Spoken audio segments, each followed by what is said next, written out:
Nous sommes dimanche 22 mai 2016 à la Manufacture des Tabacs pour notre premier festival Curiosus. Il y a au moins une curiosité qui me paraît importante, c'est d'archiver nos mémoires pour le plaisir de le faire tout simplement. Donc Stéphane Beau, auteur et éditeur, tu es entré en littérature par ton goût immodéré du papier. Oui, voilà.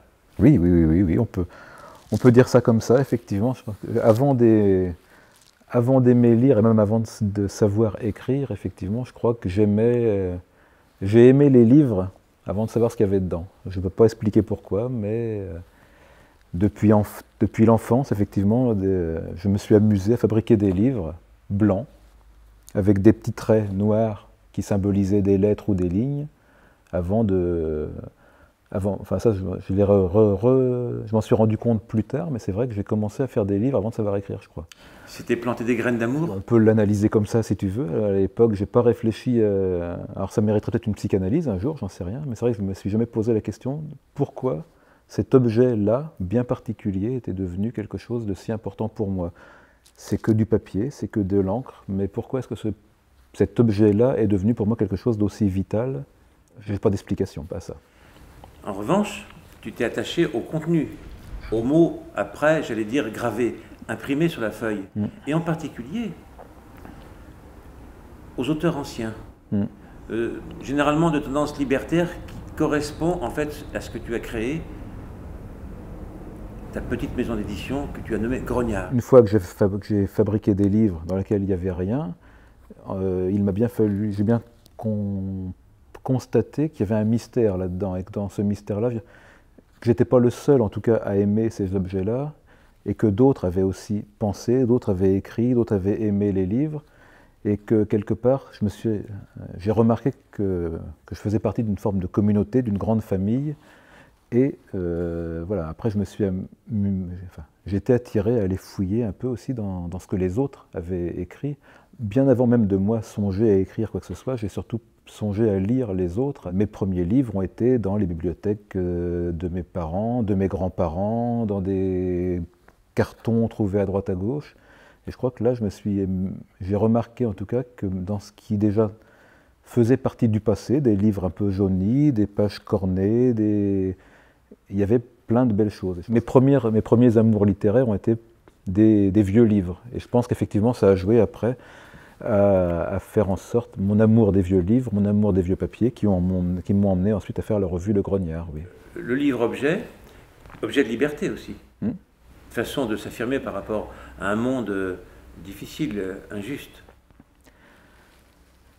Façon de s'affirmer ou façon de s'en détacher temporairement, c'est une vraie question. Le livre peut très bien être brandi dans la rue comme étant l'argument ou l'arme de liberté, comme il peut être lu secrètement dans une mansarde comme étant le chemin de sa propre liberté intérieure. J'avoue que je serais plutôt dans Pour moi, la lecture a toujours été un moyen plus de me mettre en phase et en contact avec d'autres âmes, autres esprits, autres je ne sais quoi, que je n'aurais pas pu rencontrer autrement. C'est vrai que souvent je plaisante en disant que je commence à lire les auteurs que quand ils sont morts, comme s'il y avait une façon à travers ça de les retrouver dans leurs livres. Mais c'est vrai que c'est plus une liberté au-delà du... Moi, dans le Grognard, j'aime bien mettre en avant le concept d'inactualité. C'est-à-dire que pour moi, c'est plus une liberté de rencontrer les gens au-delà du temps, au-delà de l'espace, au-delà des contingences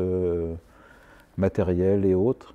Je peux discuter avec Huysmans, et quand j'en ai marre, je vais discuter avec Palante, et puis quand j'en ai marre, je peux aller discuter avec Luc Vidal, qui est bien vivant heureusement. Je peux m'autoriser à avoir la liberté de ce dialogue-là qui n'existerait jamais autrement, quoi. Il y a peut-être un écrivain américain que tu loues d'une certaine manière, qui est Thoreau, le grand écrivain anarchiste.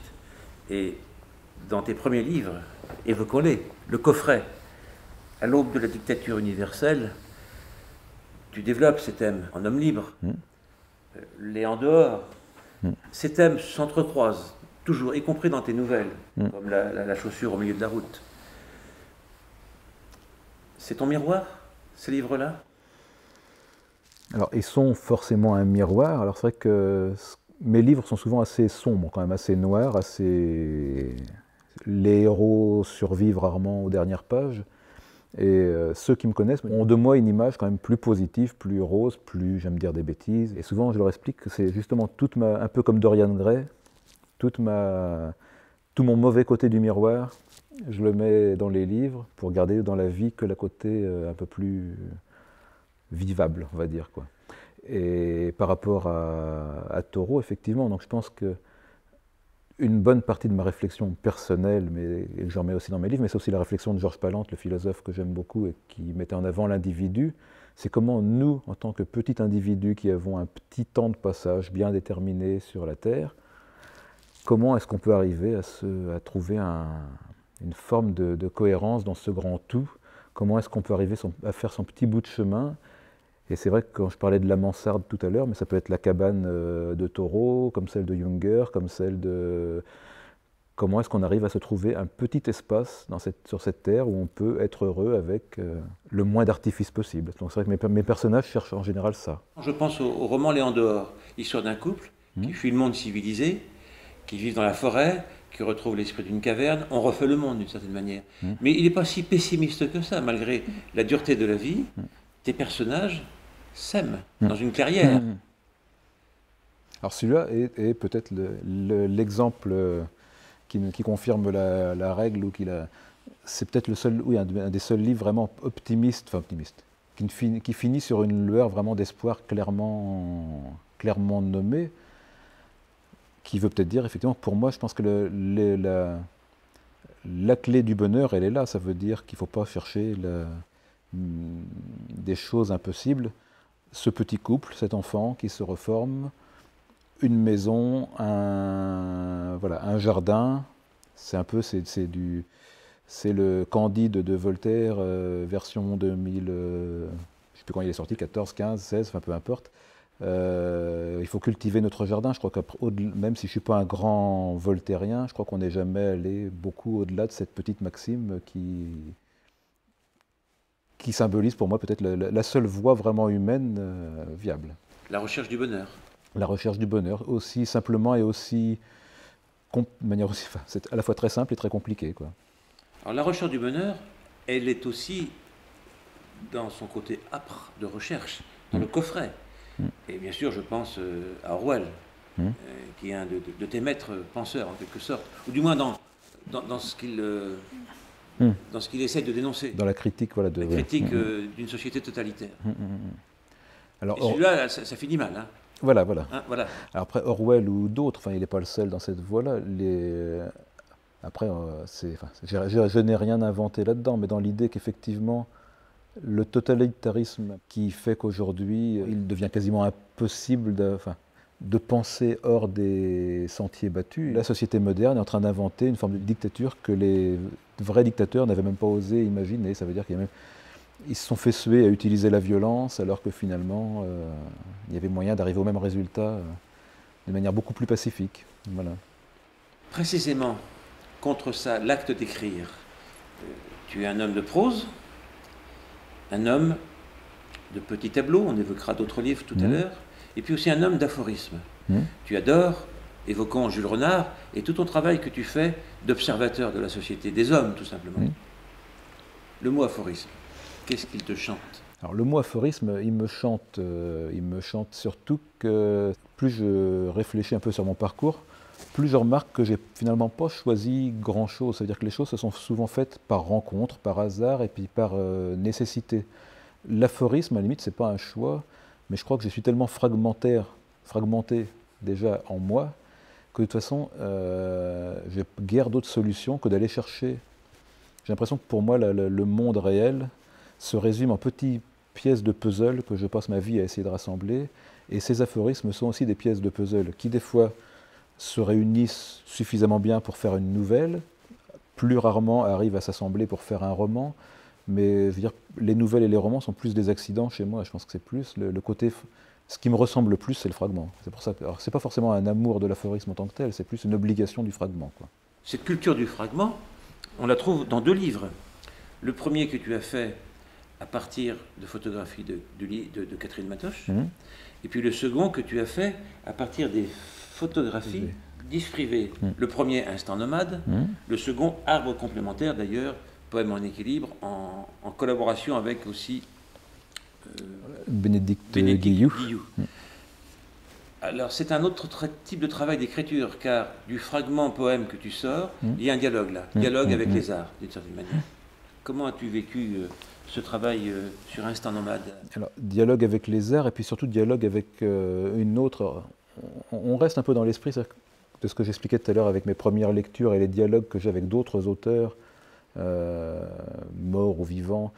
Pour moi, le livre, c'est un objet de dialogue avant tout. C'est-à-dire que paradoxalement, c'est quelque chose qu'on écrit peut-être seul, et encore la preuve avec ces livres-là, on peut l'écrire à plusieurs, mais à un moment ou à un autre, l'écriture doit servir de rencontre. Ça veut dire que là, ce qui m'intéressait dans ces livres-là, c'est effectivement, c'est-à-dire que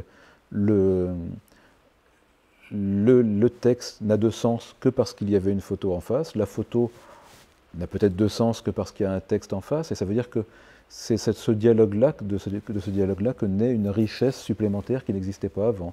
Mais on pourrait très bien imaginer, d'ailleurs je réfléchis à un livre peut-être qui sortira un jour, où au lieu d'être des photos, mes aphorismes illustreront peut-être des citations d'autres auteurs. Ça veut dire que pour moi, j'envisage vraiment que la lecture et l'écriture comme un dialogue en fait, quoi. Et ça le matérialise clairement, mais mes autres livres souvent, alors ça peut paraître pédant aussi, mais je les commence pratiquement toujours, nouvel roman, par une citation ou par une autre, parce que c'est souvent quand même en lien avec un dialogue. Mes livres sont souvent la suite d'un dialogue que j'ai commencé dans ma tête avec quelqu'un d'autre. On me reproche d'ailleurs des fois, justement, que Le Coffret c'est Orwell, que Les En dehors c'est La route là, de McCarthy, que effectivement il y a des liens, mais c'est aussi des dialogues, c'est pas du plagiat, c'est du dialogue. Alors, il est un autre aspect de ton travail littéraire qui est l'aspect polémique et essayiste, notamment des prises de position assez virulentes contre une certaine forme de féminisme. D'une manière générale, bon, ça c'est pareil, c'est comme l'amour des livres, je ne serais pas capable de dire d'où ça vient, mais j'ai horreur des choses qui vont de soi, quoi. Donc ça veut dire qu'à partir du moment où on me dit que telle chose est ainsi, il faut toujours que j'aille regarder derrière pour voir comment ça est fait, comment c'est ficelé, comment ça tient. D'une manière générale, à partir du moment où tu vas commencer à regarder n'importe quoi, rien n'est ficelé comme il faudrait. Donc, du fait de mon boulot, effectivement, moi j'étais amené à rencontrer beaucoup d'hommes, je suis assistant social, il faut que je précise, oui, beaucoup d'hommes en difficulté, en souffrance, en malaise, en problème de maladie, enfin, en très grande difficulté, des hommes pour lesquels j'avais souvent du mal des hommes aussi présents des difficultés conjugales, de couple, etc., pour lesquels j'avais beaucoup de mal à trouver de l'aide, du simple fait qu'ils étaient des hommes, parce qu'à chaque fois qu'on allait solliciter un organisme, on nous disait, bah, s'il avait été une femme, là, effectivement, on avait des aides, on avait des choses qui existaient, par contre, pour lui, on ne peut rien. Mon côté, alors peut-être libertaire, ou je ne sais pas, ou polémiste, enfin, fait que moi, c'est ce genre de réponse qui ne peut pas me convenir. Donc ça m'a amené effectivement à m'interroger sur la manière dont aujourd'hui la souffrance masculine peut être envisagée. À partir du moment où elle ne peut pas être elle a du mal à se faire entendre, pour moi ça pose problème. Alors, ça ne veut pas dire que je suis contre le féminisme, moi je suis contre personne, à la limite, simplement, c'est un petit côté peut-être un petit peu même casse-pied chez moi. En général, si on me dit que quelque chose est blanc alors que je le vois gris clair, on pourra toujours m'expliquer que c'est blanc, moi je continuerai à le voir gris clair. Voilà, le féminisme aujourd'hui, je pense, a un petit peu dérivé de son objectif d'égalité et d'émancipation. Aujourd'hui, quand on entend le féminisme à la radio ou à la télé, il y a bien longtemps qu'il n'est plus dans la permission, mais dans l'interdiction. D'ailleurs, tout ce qu'il propose est de l'ordre de l'interdiction. C'est interdire ceci, interdire cela, enfin, légiférer. On n'est plus dans le droit, mais dans l'obligation. Mais bon, on parle du féminisme, on pourrait parler de plein de choses, de la politique, de l'économie, du commerce, de l'éducation. Alors, pour clore provisoirement notre conversation, ton œil, ta main, comment ça travaille pour l'écriture? Prise de notes? Apprendre par cœur dans sa tête? Comment travailles-tu? Dis autrement. Mon travail s'adapte à ma vie, dans le sens où j'ai pas forcément du temps pour travailler. Enfin, j'ai mon métier qui m'occupe 5 jours par semaine. ma famille qui m'occupe 7 jours par semaine, et saupoudrer là-dessus des petites plages de 5 minutes ou d'une heure qui peuvent se libérer de manière absolument imprévisible, et mon travail vient se glisser dans ces petites niches, quoi. Ça veut dire que c'est pas ni œil, ni main, ni... j'aimerais bien pouvoir faire comme certains, dire tous les matins je m'enferme dans mon bureau et j'écris 2 heures. Non, ça peut être 5 minutes à 23 heures, comme 1 heure entre 6 heures et 7 heures du matin, comme une note marquée dans ma voiture pendant un bouchon, et après on essaye de tout ça d'arriver à harmoniser. J'ai pas cette image peut-être de l'écrivain dans son grenier en train de faire son œuvre. Au cœur de la cité ou au cœur de la forêt? Au cœur de soi déjà, c'est-à-dire au moins essayer d'être au plus proche de son propre cœur, quoi, déjà, en tout cas, que ce soit l'arbre à cœur ou ou la cité, ou essayer d'aller le plus sincèrement au plus profond de soi. Après, les lecteurs ou les autres en feront ce qu'ils voudront. Moi, déjà, si peut-être au bout de quelques livres, je me dis, finalement, je dois ressembler un petit peu à ça, au moins j'aurais appris ça sur moi déjà. Après, tant mieux si ça peut servir à d'autres aussi. Merci Stéphane. De rien, merci à toi. Oui. Merci.